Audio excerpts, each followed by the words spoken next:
ಮುಂದಿನ ಮುಖ್ಯಮಂತ್ರಿಗಳಾದಂತ ಡಿ.ಕೆ. ಶಿವಕುಮಾರ್ ಸಾಹೇಬರಿಗೆ. ರಾಜ್ಯ ಕಾಂಗ್ರೆಸ್ನಲ್ಲಿ ಸಿಎಂ ಕುರ್ಚಿಗಾಗಿ ನಡೀತಾ ಇರುವಂತಹ ಕಸರತ್ತು ಈಗ ಕಾಂಗ್ರೆಸ್ ಕಾರ್ಯಕರ್ತರು ಲಾಬಿ ನಡೆಸುವಂತಹ ಪರಿಸ್ಥಿತಿ ತಲುಪಿದೆ. ಡಿಸಿಎಂ ಡಿ.ಕೆ. ಶಿವಕುಮಾರ್ ಮುಖ್ಯಮಂತ್ರಿ ಆಗಬೇಕು ಎಂದು ಡಿ.ಕೆ. ಶಿವಕುಮಾರ್ ಭಾವಚಿತ್ರ ಹಿಡಿದು ದೇವಸ್ಥಾನದಲ್ಲಿ ನಿಂತಿರುವಂತಹ ಕಾಂಗ್ರೆಸ್ ಕಾರ್ಯಕರ್ತರು. ಹೌದು, ಬಾಗಲಕೋಟೆಯ ಯುವ ಕಾಂಗ್ರೆಸ್ ಕಾರ್ಯಕರ್ತರು ಜಮಖಂಡಿ ತಾಲೂಕಿನ ಕಲ್ಲೊಳ್ಳಿ ಗ್ರಾಮದ ಲಕ್ಷ್ಮೀ ವೆಂಕಟೇಶ್ವರ ದೇವಸ್ಥಾನದಲ್ಲಿ ಡಿ.ಕೆ. ಶಿವಕುಮಾರ್ ಮುಖ್ಯಮಂತ್ರಿ ಆಗಲೆಂದು ವಿಶೇಷ ಪೂಜೆಯನ್ನು ಸಲ್ಲಿಸಿದ್ದಾರೆ.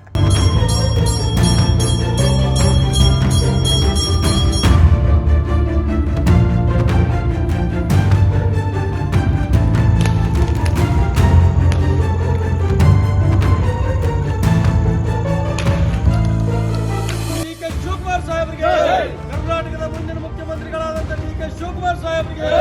बोलो भारत माता की, बोलो कर्नाटक माता की. ಕಾಂಗ್ರೆಸ್ ಪಕ್ಷಕ್ಕೆ ಡಿ.ಕೆ. ಶಿವಕುಮಾರ್ ಅವರಿಗೆ, ಮುಂದಿನ ಮುಖ್ಯಮಂತ್ರಿಗಳಾದ ಡಿ.ಕೆ. ಶಿವಕುಮಾರ್ ಅವರಿಗೆ. ನಮಸ್ಕಾರ, ನಾನು ಕುಮಾರ್ ಆಲ್ಗೂರು, ಬಾಗಲಕೋಟೆ ಜಿಲ್ಲಾ ಯುವ ಕಾಂಗ್ರೆಸ್ ಅಧ್ಯಕ್ಷ.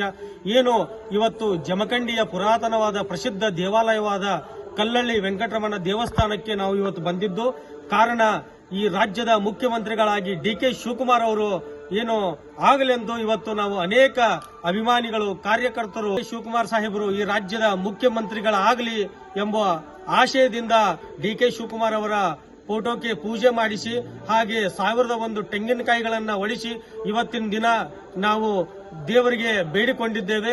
ಅದೇ ತೆರನಾಗಿ ಸುಮಾರು 50 ವರ್ಷಗಳ ಕಾಲ ಕಾಂಗ್ರೆಸ್ ಪಕ್ಷದಲ್ಲಿ ಸೇವೆ ಸಲ್ಲಿಸಿದಂತ ಡಿ.ಕೆ. ಶಿವಕುಮಾರ್ ಅವರು ಈ ರಾಜ್ಯದ ಮುಖ್ಯಮಂತ್ರಿಗಳಾಗ್ತಾ ಇದ್ದಾರೆ ಅನ್ನೋ ಖುಷಿ ಒಂದ್ ಕಡೆ, ಹಾಗೆ ಡಿ.ಕೆ. ಶಿವಕುಮಾರ್ ಅವರಿಗೆ ಆ ಕಲ್ಲಳ್ಳಿ ವೆಂಕಟರಮಣ ಇನ್ನೂ ಆಯುಷ್ಯ ಆರೋಗ್ಯ ಕೊಟ್ಟು ಕಾಪಾಡಲಿ ಅಂತ ಈ ಮೂಲಕ ನಾನು ವಿನಂತಿಸಿಕೊಳ್ಳುತ್ತೇನೆ. ಇನ್ನಷ್ಟು ಅಪ್ಡೇಟ್ಗಳಿಗಾಗಿ ಫಾಲೋ ಮಾಡಿ ವಿಜಯ ಧ್ವನಿ ನ್ಯೂಸ್.